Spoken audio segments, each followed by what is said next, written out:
Hi, it's Lee from ColouringQueen.net, and today I have got a creatively colouring book. It's called Japanese Woodcuts. So if you're into sort of different looking colouring pages, this one might be for you.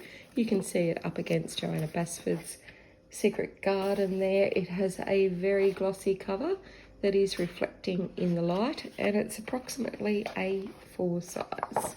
So we've got that soft cover, and then information about Japanese woodcuts and their long history. Now the paper is really quite thin.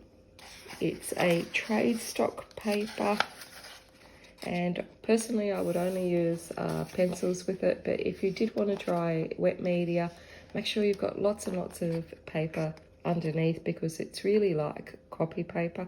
It's really quite thin, and I'll have to switch the book a lot because some of the images are printed horizontally and some portrait style.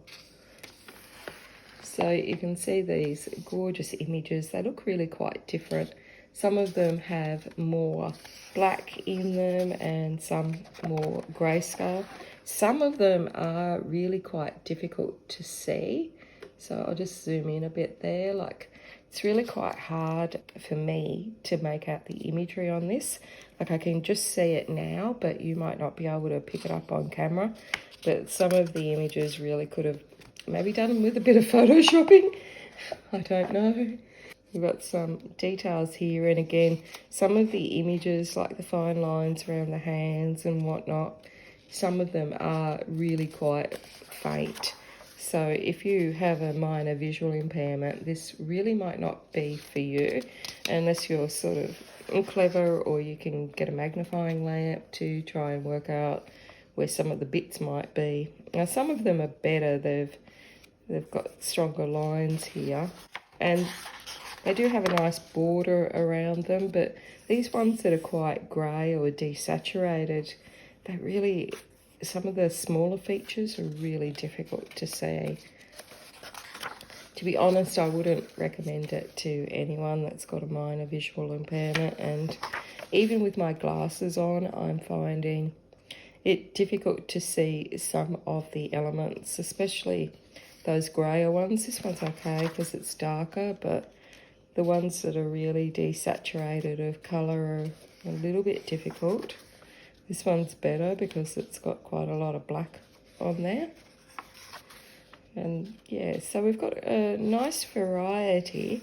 It's just that some of the imagery is difficult to see, and some of the text, although I can't understand it, it would have been nicer if it was a little bit darker so it stands out on the paper, because this is meant to be Japanese. Like, it's really difficult to see his facial features here. And this one is very detailed. For those that like a lot of details and trying to find the details, that might be your hidden treasure. You could play find the line art on that. But yeah, this book would definitely not be for me, because I'm just, you know, a foot from it and I can't see some of the details, and I've got my glasses on, so yeah, I don't think I would be able to colour a lot of these pictures, but I'm sure many of you would love this really fine line art. So again, we've got a very detailed picture with very faint writing down here. It's like the printer didn't even run down the side of it. I think that's pretty poor form, personally. But the ones with the darker things are easier, and the text is easier to see. I have no idea what it means. It probably means turn the black up on the printer. It's probably saying Photoshop me. But yeah, more detail, but you can barely make out the features, like over here. And large boat.